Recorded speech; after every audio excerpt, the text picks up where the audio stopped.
Assalamualaikum warahmatullahi wabarakatuh. Waalaikumsalam warahmatullahi wabarakatuh. Selamat pagi semuanya. Pagi. Ya, apa kabar kalian?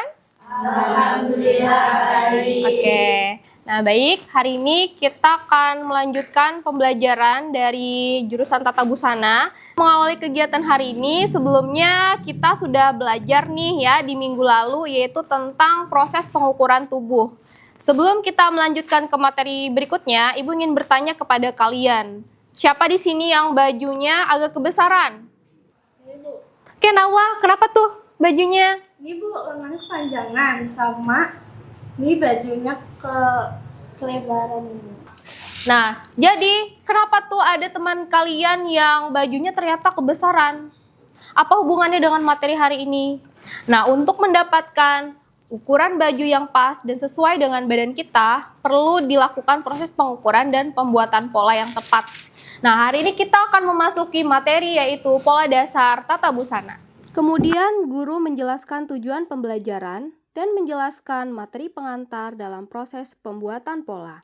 Di sini juga guru memaparkan metode dan juga teknik dasar yang digunakan dalam pembuatan pola dasar busana. Dalam pembelajaran ini, guru juga menjelaskan dan mengingatkan kembali proses pengukuran tubuh yang menjadi materi dasar yang telah dijelaskan di pertemuan sebelumnya. Pembelajaran pembuatan pola dasar busana dilanjutkan dengan menggunakan media Modiste. Di sini, siswa akan diminta untuk scan QR Code yang ditampilkan guru. Sudah di-scan semua? Sudah. Nah, sekarang yang sudah kalian scan, di situ ada media pembelajaran Modiste. Apa itu media pembelajaran Modiste? Yaitu media pembelajaran pembuatan pola dasar tata busana berbasis teknologi AI. Selanjutnya, kita akan melakukan proyek pembuatan pola dasar. Silakan kalian bentuk kelompoknya. Satu kelompok terdiri dari 3 orang. Kita pilih secara acak ya. Kemudian guru membagikan lembar LKPD kepada masing-masing kelompok untuk melaksanakan proyek pembuatan pola. Tahap pertama yang dilakukan oleh murid yaitu adalah memperoleh data hasil pengukuran tubuh dari salah satu teman dalam kelompoknya. Proses pengukuran ini akan menjadi salah satu penilaian dalam keterampilan mengukur. Kemudian, data hasil pengukuran tersebut akan dicatat di dalam lembar LKPD dan akan diinput di dalam media Modiste untuk memvisualisasikan pola dasar badan yang disesuaikan dengan data hasil pengukuran. Data ini selanjutnya akan diinput ke dalam Modiste. Media Modiste berisikan beberapa fitur yang mendukung dalam pembelajaran tata busana. Di antaranya adalah modul pembelajaran. Di sini terdapat beberapa referensi modul pembelajaran tata busana. Kemudian, dalam fitur Modiste ini juga dilengkapi dengan materi pembelajaran yang dipelajari dalam proses pembuatan pola dasar. Di sini, peserta didik bisa melihat beberapa sumber referensi dan juga materi mengenai tata cara pembuatan pola, keterangan dalam bagian-bagian pola, serta rumus dasar yang digunakan dalam pembuatan pola dasar. Dalam fitur utama Modiste, terdapat AI Generator. Di sini, siswa akan memasukkan data hasil pengukuran untuk digenerate prompt-nya.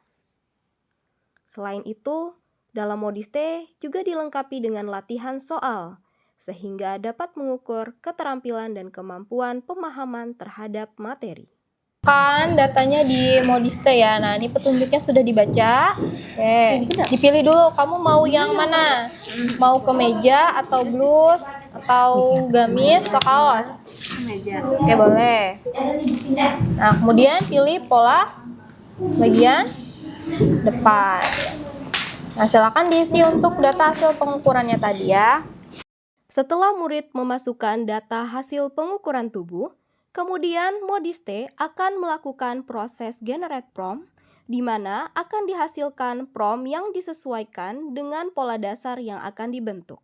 Lalu murid melakukan penyalinan pada prompt dan menempelkan hasil prompt tersebut di AI yang biasa digunakan. Di sini akan diperoleh hasil pola dasar sesuai dengan yang diinginkan. Dalam pembelajaran ini, pola dasar yang dibuat adalah pola dasar badan bagian depan. Kemudian, murid akan menggambar pola dasar tersebut ke lembar LKPD. Lalu, melakukan analisis dan evaluasi dari pola dasar yang dihasilkan AI dengan hasil perumusan pola dasar yang dikerjakan secara manual. Kemudian, murid akan mempresentasikan hasil proyek dan temuannya dari analisis yang dilakukan. Baik, nah setelah kalian tadi berdiskusi dan mengerjakan proyek pembuatan pola ya, tadi dengan bantuan AI dan juga ada merumuskan di dalam lembar LKPD. Sekarang kita saksikan dulu presentasi dari kelompok Nimas berkenan dengan hasil proyek pembuatan pola yang mereka lakukan. Silakan. Di sini kami akan mempresentasikan hasil analisis kami tentang pola dasar. Yang pertama di sini ada hasil pengukuran tubuh. Lalu di sini ada hasil penghitungan rumus pola dasar. Dan ini adalah hasil pola dasar bagian depan yang telah kami cari di AI. Kemudian ini adalah hasil visualisasi pola dasar bagian depan yang kami gambar langsung pada LKPD. Di sini sudah kami cek semuanya itu sesuai. Mulai dari garis tengah mukanya, garis leher, garis bahu itu semuanya ada dan sesuai. Ya, dan juga kami membandingkan konstruksi kuncinya dari hasil manual dan AI itu ternyata sesuai. Jadi mau manual ataupun AI itu hasilnya sama, nggak ada keeroran di AI tersebut. Begitu Ibu. Oke, tepuk tangan dulu untuk tim Nimas.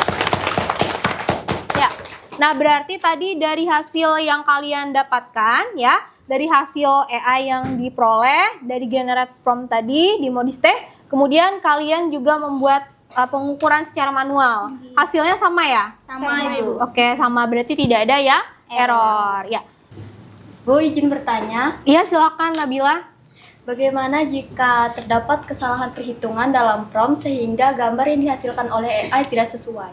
Oke, pertanyaan yang bagus ya. Nah, jadi gimana nih kalau misalnya kita membuat pola, tapi ternyata ada yang tidak sesuai dengan apa yang kita hitung di rumus manualnya dengan apa yang dihasilkan oleh AI. Kira-kira itu mungkin nggak terjadi? Mungkin. Sangat mungkin ya, makanya di dalam LKPD tersebut juga Ibu sampaikan ada lembar analisis. Nah, itulah pentingnya kita menganalisis dulu hasil yang kita peroleh dari AI dengan apa yang kita harus lakukan dulu secara manual. Nah, perhitungannya apakah sudah cocok atau tidak. Nah, di sini pentingnya kalian juga harus paham bagaimana pemahaman numerasi kalian terhadap perhitungan dari rumus yang dilakukan. Kemudian udah pas belum pola dari AI yang dibentuk ya. Pola dasarnya yang mana kupnat, yang mana bagian kerah, yang mana bagian pinggang, panggul, dan seterusnya. Nah, di situ apakah sudah sesuai dengan yang kalian buat di pola dasar tersebut ya. Lalu bagaimana kalau ada yang error? Nah, kita selain melakukan analisis, kita bisa mengulang kembali dan memperbaiki kesalahan ya ada error tersebut. Misalnya ternyata promnya ada yang salah. Ya misalnya Revi, promnya ada yang salah, berarti diapain? Diperbaiki promnya gitu ya. Kemudian apakah ada salah di pengukuran? Berarti kalian harus perbaiki juga di data pengukurannya. Baik itu dari data yang kita input maupun prom yang kita buat. Jadi harus dicek. Begitu pula hasil harus dicek. Nah, jadi jangan serta-merta kita hanya mengandalkan dari AI saja tanpa dicek terlebih dahulu. Jadi seperti itu ya Nabila ya. Oke, saatnya sekarang kita akan melakukan refleksi. Silahkan kalian buka di halaman paling belakang untuk didiskusikan bersama refleksi dari pembelajaran kita hari ini.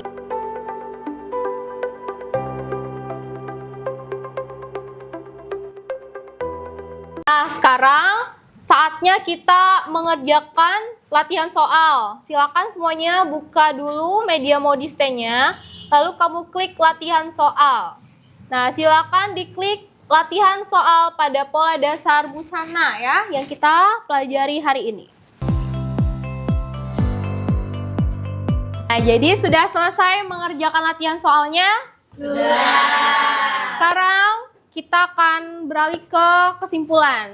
Siapa di sini yang mau menyampaikan kesimpulan apa yang didapat dari pembelajaran hari ini? Saya Bu. Oke, boleh Nawal silakan. Kesimpulan hari ini kita dapat mengenal 3 pola dasar, yaitu pola depan, belakang, serta lengan. Pola dasar ini dipermudah dengan kita menggunakan AI, tetapi juga tetap menggunakan analisis untuk salah dan benarnya, Bu. Iya, betul. Tepuk tangan dulu buat Nawal.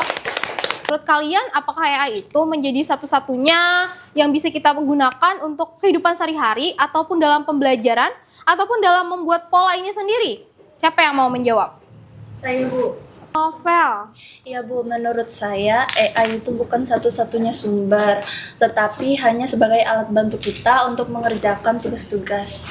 Iya, benar sekali ya. Jadi ingat, dalam pembelajaran hari ini AI kita gunakan sebagai alat bantu untuk membuat pola. Tapi tetap saja kita tidak boleh menggunakan AI sebagai satu-satunya sumber dan kita langsung percaya begitu saja kebenarannya. Tetap harus dilakukan pengecekan, yaitu analisis. Nah, seperti yang kalian lakukan tadi, apakah sudah ada kesesuaian antara pola dasar yang dibuat AI dengan hasil perhitungan dari rumus pola dasar yang kalian kerjakan. Di sini tetap perlu peran dari manusia, ya. Jadi tidak menjadikan AI sebagai satu-satunya sumber, tetapi kita harus menggunakannya hanya sebagai alat bantu dan tetap memerlukan cross check, ya, tetap memerlukan analisis dan pengecekan kebenaran dari AI itu sendiri. Baik, demikian dulu untuk pembelajaran hari ini. Nanti kita akan lanjutkan lagi minggu depan, yaitu membuat pola, ya, membuat pola dari kain. Nah, di mana kalian sudah belajar nih membuat polanya. Kita akan buat polanya, terapkan ke kertas, lalu kemudian nanti akan kalian terapkan di atas kain, ya. Nah, mari kita akhiri pembelajaran hari ini dengan bersama membaca hamdalah. Alhamdulillahirobbilalamin. Ibu akhiri, assalamualaikum warahmatullahi wabarakatuh. Waalaikumsalam warahmatullahi wabarakatuh.